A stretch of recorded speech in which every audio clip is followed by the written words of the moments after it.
She called the cops to kick me off my own land. President Sharon storms onto my ranch with a stopwatch. You have 3 minutes to tear down that fence before I call 911. This power-drunk woman actually dials the police, demanding they remove me from property my family's owned for generations, but Sharon made one massive mistake. There's something about me she didn't know, something that turned her 3-minute ultimatum into the most humiliating disaster in HOA history. Comment where you're watching from, because when those cops arrived, Sharon's smug face went white as a ghost. The fence she was pointing at wasn't just any fence. It was the last thing my father and I built together before cancer took him 2 years ago. Every weathered board held a memory. Every nail a moment of teaching and learning between father and son. We'd spent 3 months on it, working evenings and weekends. Him showing me how to measure twice and cut once, how to sink posts deep enough to last generations. He'd been particular about using cedar posts, saying they'd outlast us both if we did it right. The horizontal rails were oak from trees that had fallen on our property during a storm 20 years back. Dad never wasted anything that could be repurposed. I stood up, feeling the familiar weight of the sheriff's badge in my pocket. Though I kept it hidden for now, ma'am. This ranch has been in my family for 4 generations, I said, keeping my voice level despite the anger bubbling in my chest. We're not part of your HOA, never have been, never will be. Sharon's face flushed red as she fumbled with her phone, snapping pictures of my fence like she was documenting a crime scene. Each click of her camera felt like an insult to my father's memory, to the hours we'd spent selecting each board, to the conversations we'd had while working. Oh, we'll see about that, she hissed, tapping furiously on her screen. I have connections you can't even imagine. This neighborhood has standards, and your little cowboy fantasy is dragging down our property values. She pulled out a tape measure from her purse. Who carries a tape measure in their purse? And started measuring the distance from my fence to the property line, muttering about setback requirements in visual blight. Her movements were sharp and aggressive, like a bird pecking at seeds, and I noticed her hands shaking slightly with what looked like barely contained rage from the corner of my eye. I caught movement at the hedge separating my property from Evelyn Harper's immaculate garden.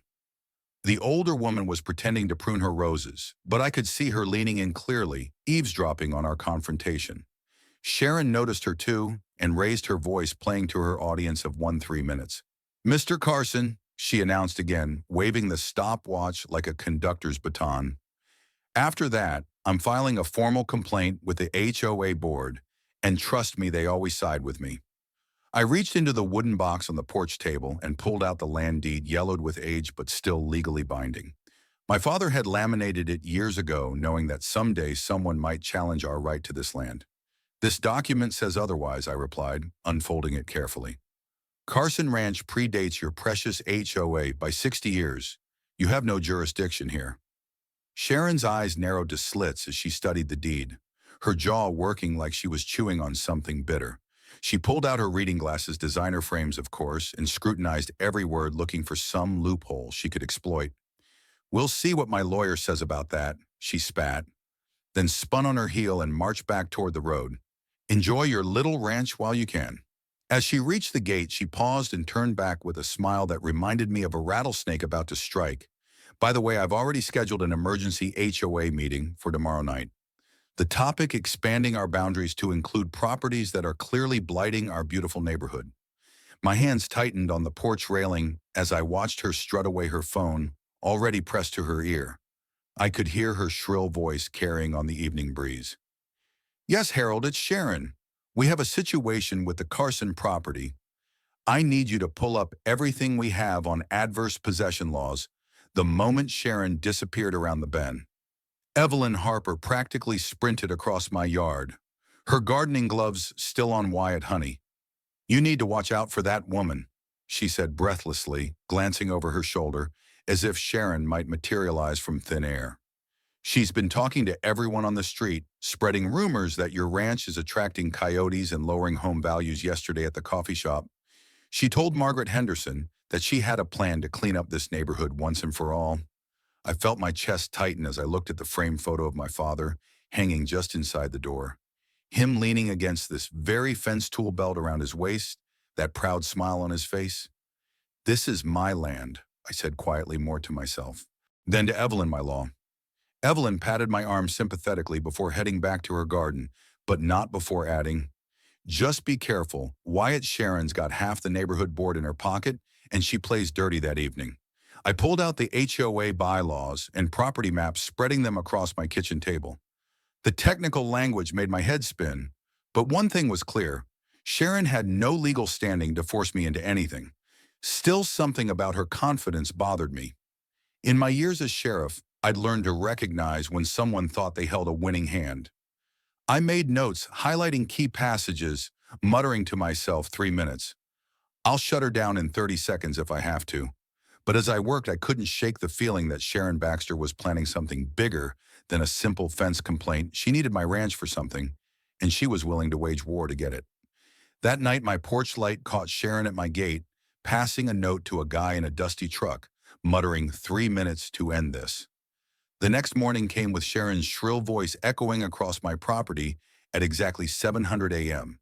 She stood at my gate again, stopwatch in hand, surrounded by 3 of her HOA board members, who looked like they'd rather be anywhere else.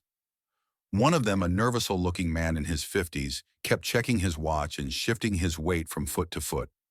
Another, a woman with silver hair pulled back in a severe bun, held a clipboard and appeared to be taking notes on everything. The third board member, a younger man in an ill-fitting suit, was recording everything on his phone. 3 minutes. Sharon announced, clicking her stopwatch with the precision of a drill sergeant. Your time's up, Carson. I'm calling my friends at the police department right now. She made a big show of dialing 911, speaking loudly enough for the whole street to hear. Yes, I need officers at the Carson Ranch. Immediately, we have a zoning violation and a belligerent property owner refusing to comply with neighborhood standards. I leaned against my porch post, coffee mug in hand, watching this circus unfold with a mixture of amusement and irritation. The coffee was strong and black, just the way Dad used to make it, and I took a long sip while Sharon continued her performance. What Sharon didn't know was that every cop in this county reported to me. I'd been sheriff for 8 years, elected by the very community she claimed to represent. The board members seemed uncomfortable with the whole situation. The nervous man kept wiping sweat from his forehead despite the cool morning air, and the note-taking woman's pen had stopped moving, her expression growing more skeptical. By the minute, the younger man with the phone looked like he was beginning to have second thoughts about recording this encounter. Within 10 minutes, a patrol car pulled up and out stepped Officer Nathan Brooks, the newest recruit on our force. The kid was green as spring grass, barely 6 months out of the academy, and his eyes went wide as dinner plates when he saw me standing there. I personally hired Nathan, seeing potential in the young man. Despite his tendency to get flustered under pressure, his hand moved to tip his hat in the automatic gesture of respect. All my deputies showed their sheriff, but he caught himself glancing nervously at Sharon. She was practically vibrating with excitement, her bob bouncing as she gestured wildly at my fence officer. This man is in violation of HOA Ordinance 7.3, she declared, waving a folder of papers she'd apparently brought as evidence. I demand you force him to comply immediately. She thrust the folder at Nathan, who fumbled with it, papers scattering in the morning breeze as he scrambled to collect them. I noticed his hands trembling slightly. The kid was clearly torn between his duty to respond to a call and his loyalty to his boss. Nathan's notebook slipped from his sweaty fingers and hit the dirt with a soft thud. He bent to retrieve it, his face flushing red as he straightened up and met my steady gaze. The poor kid looked like he was about to pass out from the stress of the situation, ma'am. Nathan started, his voice cracking slightly before he cleared his throat and tried again. Ma'am, I need to see some documentation regarding jurisdiction here. His training was kicking in despite his nervousness, and I felt a small surge of pride. I pulled out my landed again along with my sheriff's badge, setting both on the porch railing where everyone could see them clearly. The morning sun caught the badge, making it gleam, and I saw the exact moment when the 3 board members realized who I was. The nervous man's eyes widened, the note-taken woman's pen dropped from her hand, and the younger man slowly lowered his phone. Officer Brooks, I said calmly. As you can see, this property predates the HOA by several decades. We're not now, nor have we ever been part of their association. Sharon's face went through a spectacular range of colors, from red to purple to a sort of pale green that reminded me of pond scum. But you called?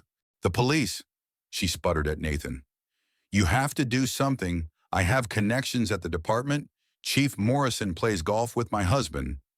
Nathan looked like he wanted the ground to open up and swallow him whole. The three board members were slowly backing away from Sharon, clearly wanting to distance themselves from this disaster. The nervous man whispered something about needing to get to work, while the woman with the clipboard muttered about this being highly irregular.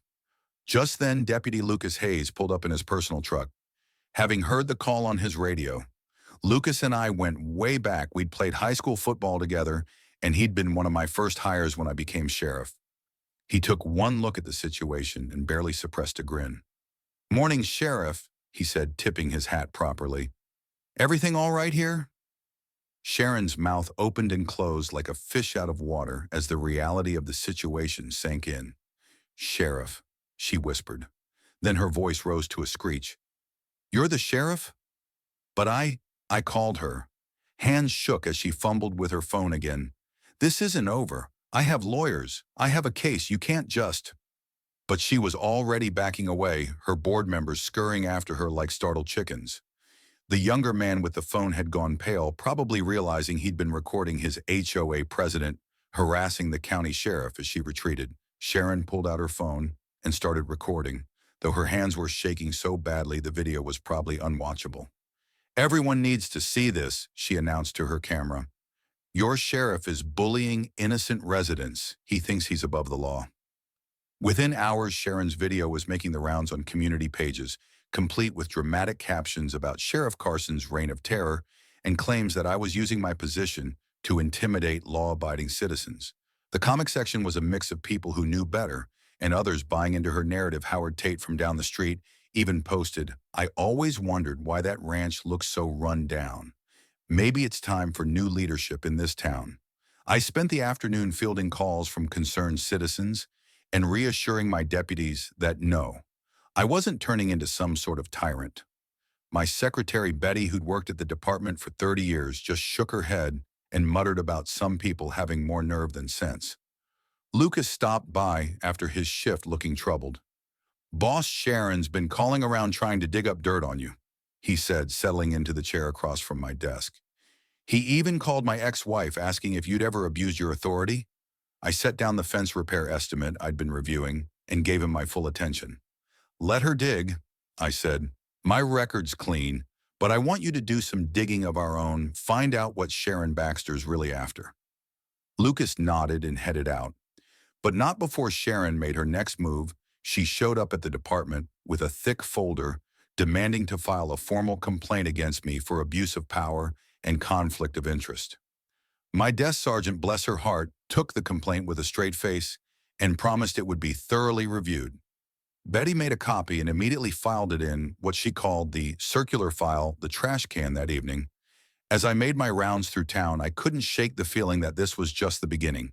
Sharon Baxter didn't strike me as the type to give up easily, especially after being embarrassed in front of her followers back at the ranch. I found another fine notice tucked into my gate, $500 for creating a public nuisance. I crumbled it up and tossed it in the trash. 3 minutes, I muttered, looking at my father's fence. Weak play. Sharon, very weak play, patrolling that night. My radio crackled. A stranger growled. Sheriff, your ranch is ours in 3 minutes.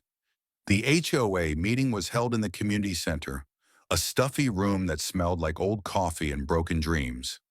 I arrived to find Sharon holding court at the front, her perfectly pressed blazer making her look like a cut-rate news anchor. She'd strategically placed her supporters in the front rows, creating a wall of nodding heads between her and any potential opposition. Welcome, everyone, she purred into the microphone, her voice dripping with false sweetness. I'm so glad you could join us for this emergency session. As you know, we need to discuss the elephant in the room, or should I say, the eyesore on our border.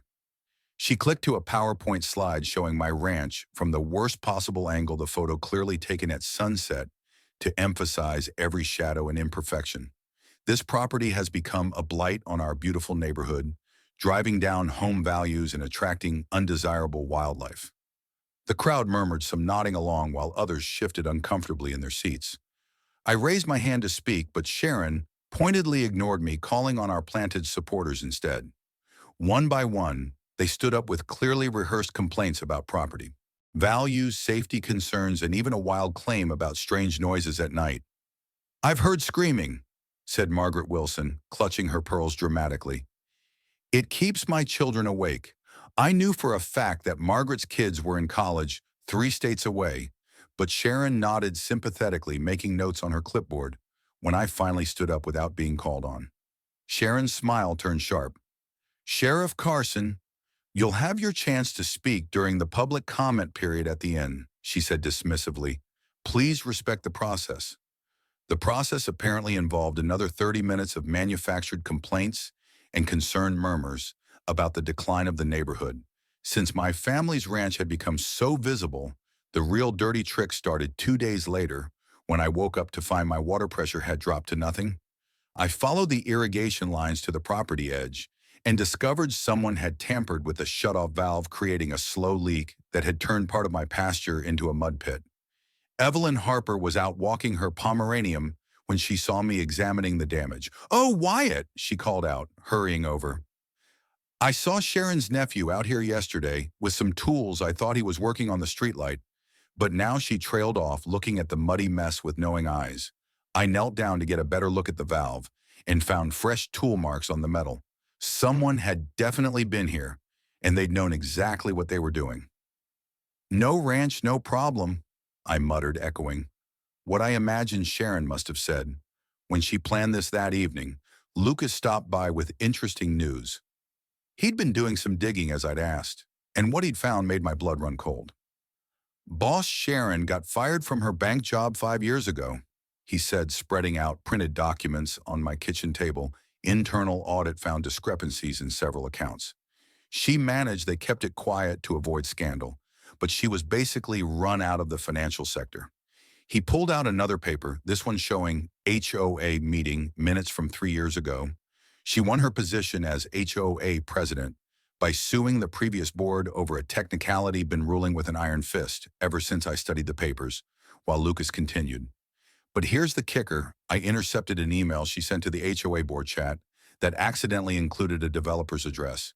She's been in talks with Pinnacle Development Group about a major land deal. Guess whose property sits right in the middle of their proposed shopping complex? The pieces were falling into place. Now Sharon didn't just want my fence down, she wanted my entire ranch cleared out to make way for her development deal. The commission on a project that size would set her up for life, effectively erasing the shame of her banking scandal." I felt my jaw clench as I thought about my father's legacy being turned into another strip mall. Lucas looked uncomfortable as he pulled out one more document. "There's something else. Boss Sharon's been calling around asking questions about you. She even contacted the state board hinting that you might be abusing your position," and he hesitated, then pushed the paper toward me. "She told my supervisor that if I keep helping you, she'll make sure I'm investigated for corruption. Said she has evidence of us colluding." My hands tightened on the edge of the table. This woman was trying to isolate me, turn my own department against me. The next HOA meeting was even worse. Sharon had prepared a presentation on the economic impact of neglected properties that featured my ranch prominently. She'd even hired a so-called expert to testify about property devaluation, though I recognized him as her cousin from Austin when I tried to present the truth about my property's legal status. She interrupted, constantly questioning my motivations and suggesting that I was putting personal interests above community welfare. Howard Tate, who'd been on the fence about the whole situation, started nodding along with Sharon's points. "Maybe we do need to think about the greater good here," he said during the discussion period. "I mean, my house has lost 15% of its value in the last 2 years. I wanted to point out that the entire market had dipped, but Sharon quickly moved on to the next speaker, one of her planted supporters. By the end of the meeting, she'd successfully painted me as the villain, standing in the way of neighborhood progress. She called for a vote on whether the HOA should pursue all legal means necessary to address problem properties adjacent to their boundaries. The motion passed by a narrow margin, with Howard casting the deciding vote as people filed out. Sharon caught my arm, her nails digging in slightly. "You can make this easy or hard, Sheriff," she whispered, her breath smelling of too much wine. "But either way, that ranch is coming down. I've got plans for this neighborhood, and you're not part of them. I pulled my arm free and looked her straight in the eye. This is my land, I said quietly, and despite what you think, it's my law that protects property rights in this county. You want to fight? You've got one. Evelyn called late voice-shaking Sharon's at the diner, slipping an envelope to a guy in a cowboy hat, talking your ranch in 3 minutes. The community center was packed for the next HOA meeting, the air thick with tension and the smell of Sharon's excessive perfume.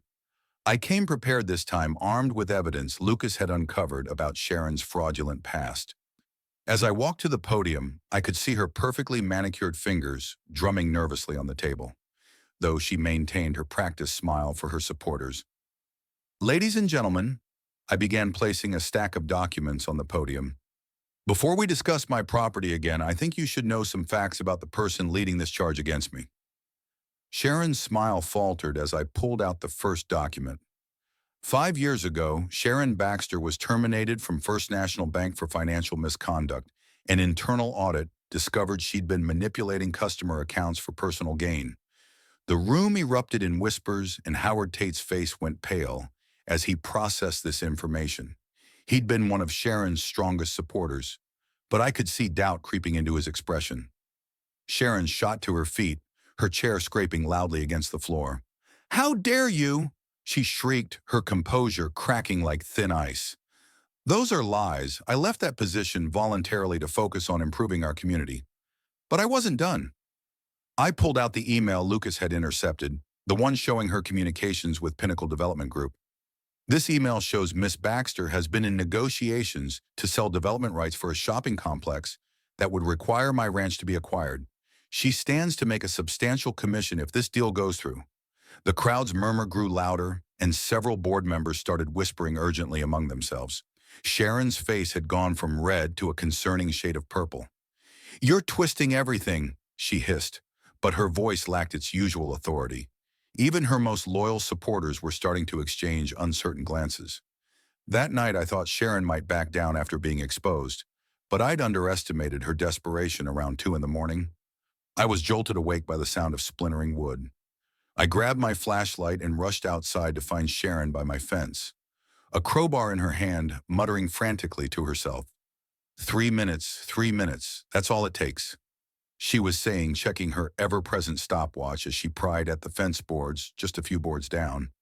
"Make it look like natural wear, then condemn the whole thing." She was so focused on her vandalism that she didn't notice me or the security camera I'd installed after the waterline incident.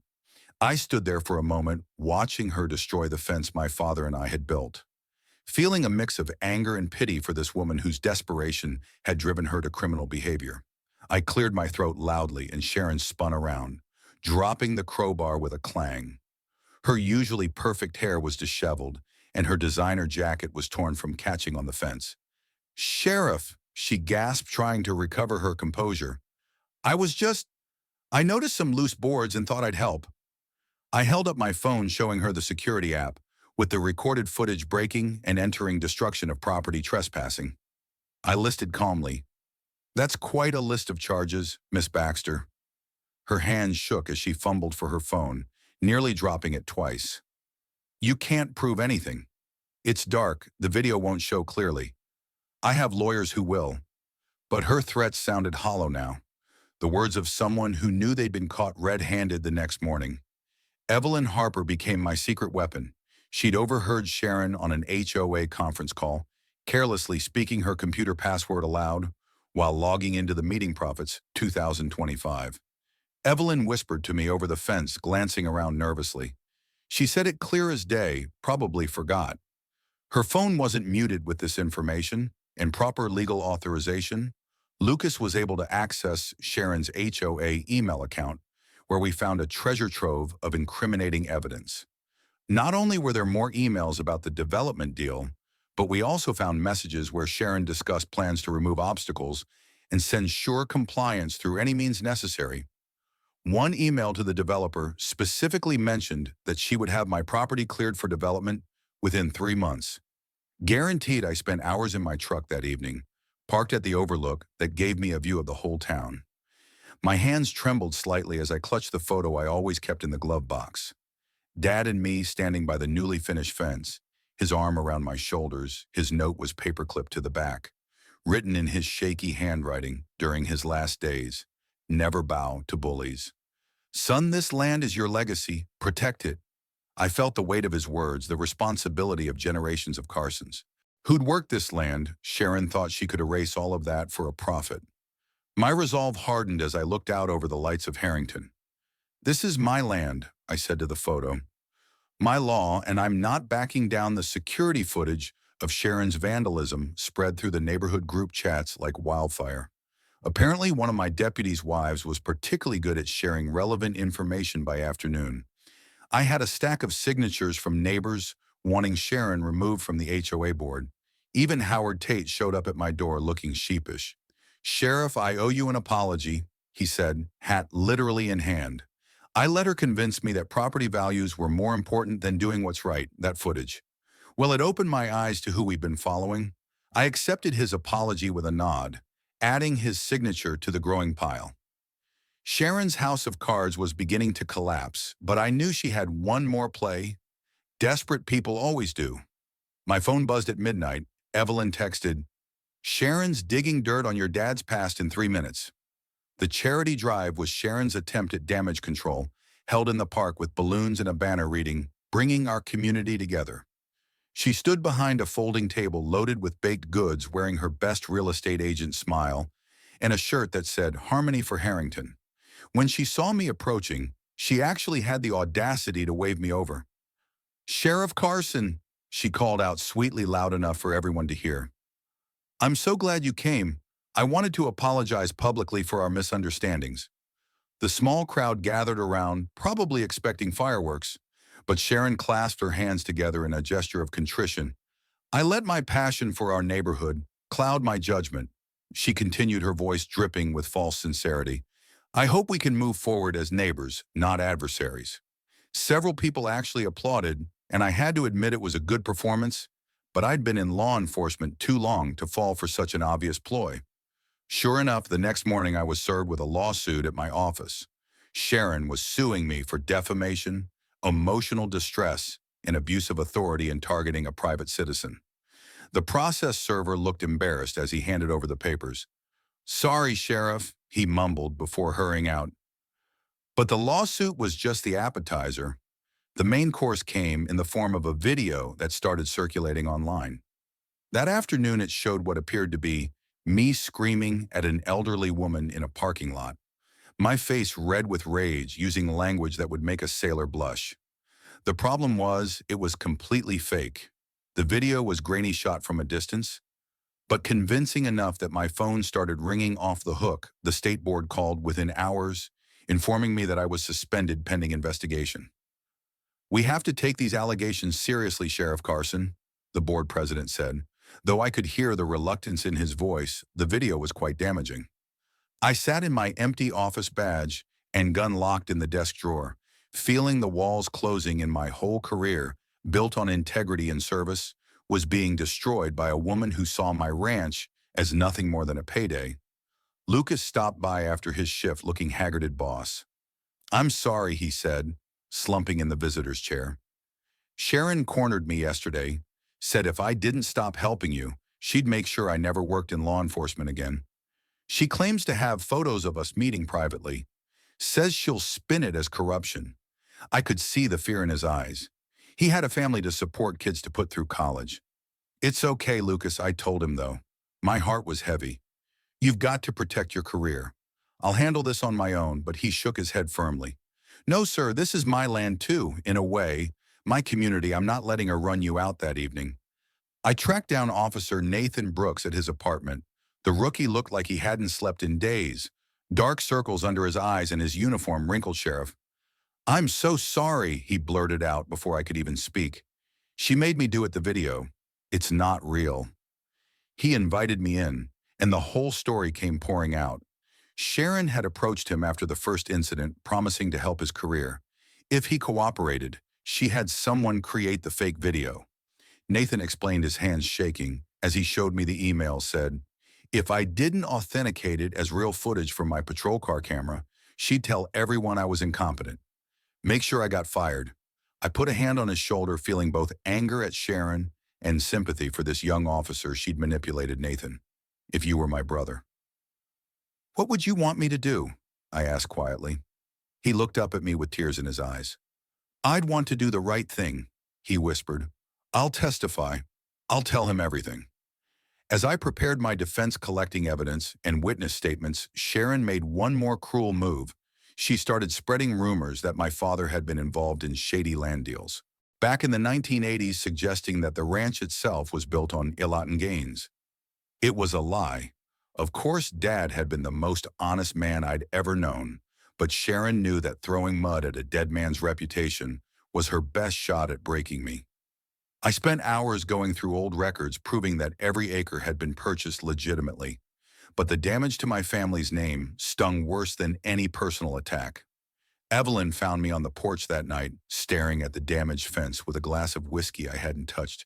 She's getting desperate, Evelyn said softly. Going after your daddy's memory, that's lower than low. I nodded, feeling the weight of exhaustion in my bones. 3 minutes, I said with a bitter laugh. She always said 3 minutes. Guess she meant 3 minutes to destroy everything my family built. But as I sat there in the darkness, something shifted inside me. Sharon had taken her best shot lawsuit, fake video attacks on my father's memory, and I was still standing. The truth was still the truth. No matter how many lies she piled on top of it, I stood up, pouring the untouched whiskey onto the ground. This is my land, I said to Evelyn. My voice stronger now. My law, and tomorrow we prove it in court. Evelyn smiled and patted my arm. That's the spirit, honey, but you should know. She leaned in closer, worry creasing her features. I saw Sharon at the courthouse yesterday, meeting with that developer again. She kept checking her watch and saying something about having a backup plan, something about making everything legal in 3 minutes, Lucas burst in. Pale Sharon's got a plan to seize your ranch legally in 3 minutes. The courthouse was standing room only, with half of Harrington packed into the gallery. Sharon sat at the plaintiff's table, looking like butter wouldn't melt in her mouth, wearing a conservative suit and pearl necklace that screamed respectable citizen, wrongly accused. Her lawyer, a sharp-dressed man from Austin, had the kind of predatory smile that made decent folks nervous, but I had my own ammunition. Nathan Brooks sat in the witness section, hands folded tightly in his lap, ready to tell the truth. Despite the career suicide, it might mean Evelyn Harper was there too, along with a dozen other neighbors who'd finally seen through Sharon's manipulations, as the judge called the court to order. I noticed Sharon kept checking her phone, that familiar stopwatch app open on the screen. Even now, she was timing something. The first blow to Sharon's case came when I presented the security footage of her vandalizing my fence. Her lawyer tried to argue it was too dark to clearly identify his client, but the timestamp and her distinctive bob haircut were unmistakable. Several jury members shook their heads as they watched her take a crowbar to private property, while muttering about 3 minutes. But Sharon wasn't done fighting. When she took the stand, she transformed into a sobbing victim, tears streaming down her face as she described how my persecution had ruined her life. All I wanted was to improve our neighborhood, she wailed, dabbing at her eyes with a tissue.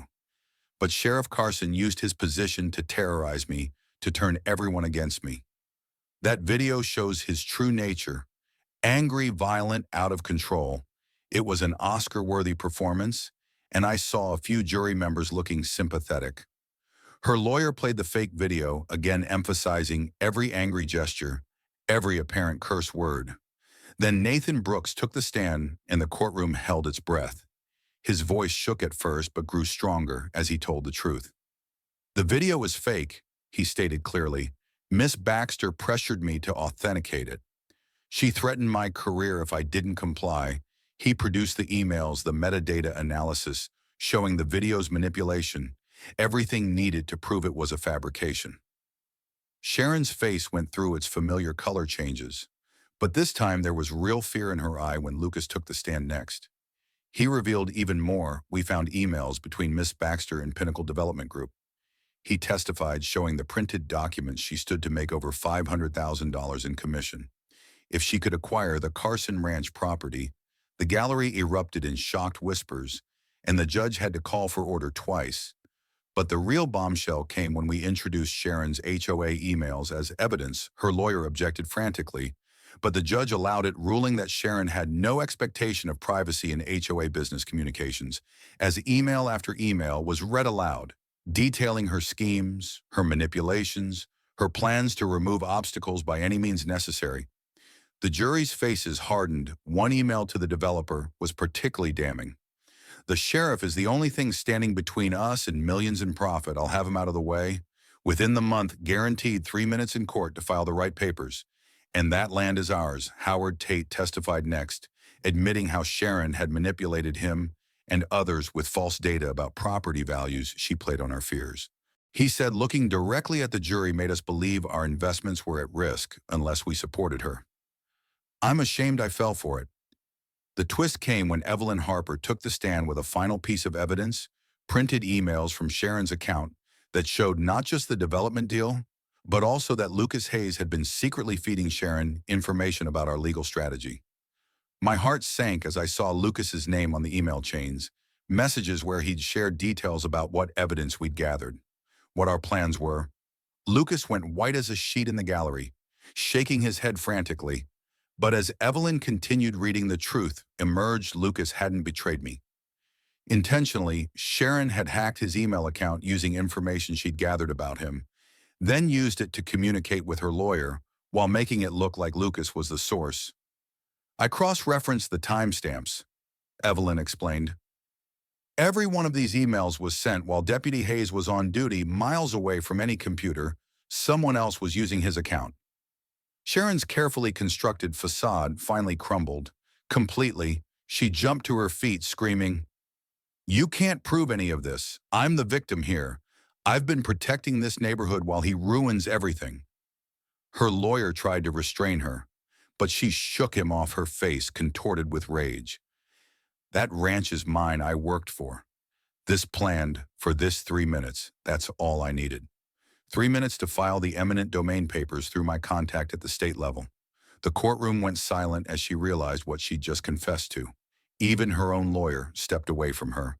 The judge's gavel came down hard.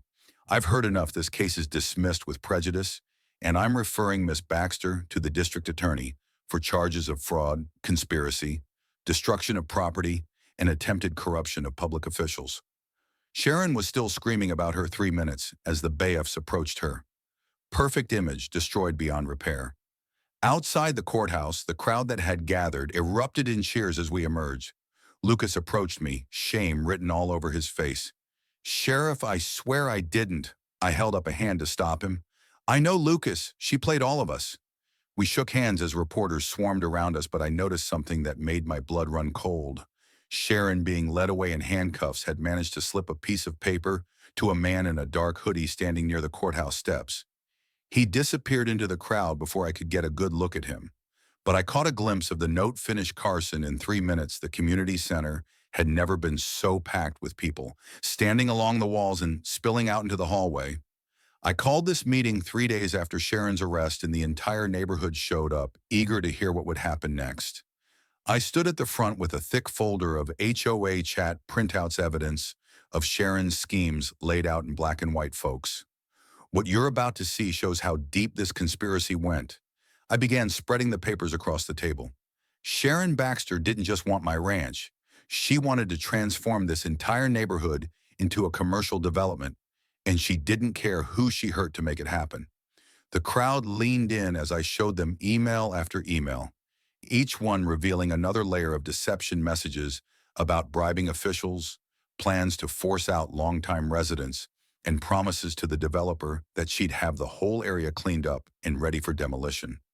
Within 6 months, Evelyn Harper had prepared her own presentation, and when she took the microphone, her normally sweet demeanor had an edge sharp enough to cut glass. "I've lived here for 35 years, she said, adjusting her reading glasses, "and in all that time, I've never seen anyone try to destroy our community the way Sharon Baxter did." She pulled up screenshots of Sharon's private messages, where she'd mocked various neighbors, calling them obstacles and useless old fools who don't understand progress. One message about the Hendersons' garden particularly stung: "Their pathetic roses will make great parking spaces." Mrs. Henderson gasped from the third row, her hand flying to her chest. Evelyn continued, relentlessly showing how Sharon had planned to use HOA fines and legal harassment to drive out anyone who wouldn't sell willingly. She called us sheep. Evelyn said, her voice rising, said we'd follow anyone with a clipboard and a title. Well, she was wrong. Sharon chose that moment to burst through the doors, and the room erupted in shocked whispers. She must have made bail. Though she looked nothing like the polished HOA president we'd known. Her usually perfect hair was tangled, her designer clothes replaced with a wrinkled tracksuit, and her eyes had a wild, desperate gleam. "You can't do this," she screamed, pushing her way toward the front. "I'm still the president. I'm the queen of this town. You people need me." She fumbled for her phone, nearly dropping it twice before managing to pull up her timer app. 3 minutes. She shrieked, starting the countdown. "In 3 minutes, I'll have my lawyers here, and you'll all be sorry." But as she waved the phone around, the screen showed something else, a draft message to the developer reading, "Win in 3 minutes, they can't stop us now." Several people in the front row saw it and started pointing, their voices rising in anger. Howard Tate stood up slowly, his face set with determination. "I move for an immediate vote of no confidence in Sharon Baxter as HOA president," he announced, his voice carrying over the chaos. "All in favor?" The response was overwhelming. Nearly every hand in the room shot up, along with shouts of, "Get her out!" and "We've had enough." Sharon spun in circles, counting the raised hands with growing hysteria. "No, no, no," she wailed. "You can't vote me out. I have contracts. I have deals. The developer promised me millions." She grabbed at the nearest person, trying to physically pull their hand down. But they jerked away from her. 3 minutes. She kept screaming, "Just give me 3 minutes to explain."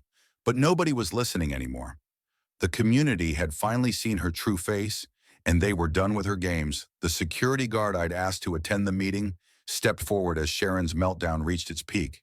She was now throwing HOA rulebooks at the wall, screaming about ungrateful neighbors and lost opportunities. "Ma'am, you need to leave," he said calmly, but Sharon wasn't having it. She made a break for the door, knocking over a table full of refreshments in her haste. Cookies and lemonade went flying as she stumbled through the mess, her designer shoes slipping on the wet floor. 3 minutes, she screamed one last time as she fled. "That's all I needed, 3 minutes to win." The entire room watched in stunned silence as she disappeared into the parking lot, leaving only the echo of her hysteria behind. Evelyn was the first to speak, her timing impeccable as always. Well, that was a 3-minute meltdown if I ever saw one. The tension broke as the room erupted in nervous laughter. Later that evening, Lucas found me fixing the fence Sharon had damaged. He approached hesitantly, still carrying the shame of having his email used against me. "Sheriff, I need to apologize properly," he said, setting down his tools to help me. "I should have been more careful with my digital security. She used me against you." I handed him a hammer and we worked in companionable silence for a while before I responded. "Sharon used all of us one way or another," I said, fitting a new board into place. "The important thing is that we stopped her before she could destroy everything. Our family's built here." We continued working as the sun set, the rhythmic sound of hammers on wood echoing across the ranch. This fence had been built by my father and me, damaged by greed and hatred, but now it would be restored by community and friendship. As we put the finishing touches on the repairs, I thought about everything that had happened. Sharon's 3-minute obsession had been her downfall. She'd been so focused on quick schemes and instant gratification that she'd forgotten the most important thing about small towns. We look out for each other. "This is my land," I said quietly, running my hand along the restored fence, "my law. And now it's protected by more than just legal documents.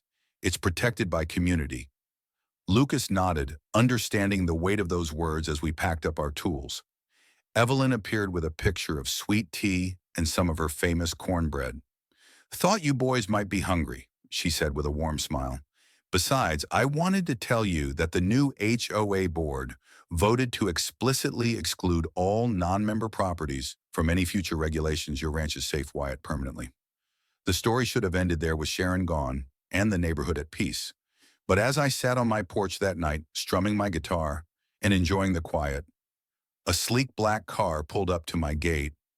A woman in an expensive suit stepped out, her heels clicking on the gravel much like Sharon's had. That first day, she looked at my ranch with calculating eyes, then smiled at me. Mr. Carson, I represent Pinnacle Development. I understand there's been a change in local leadership. This land's open for discussion now, right? My phone buzzed before I could answer. A text from an unknown number. Phase 2 starts in 3 minutes.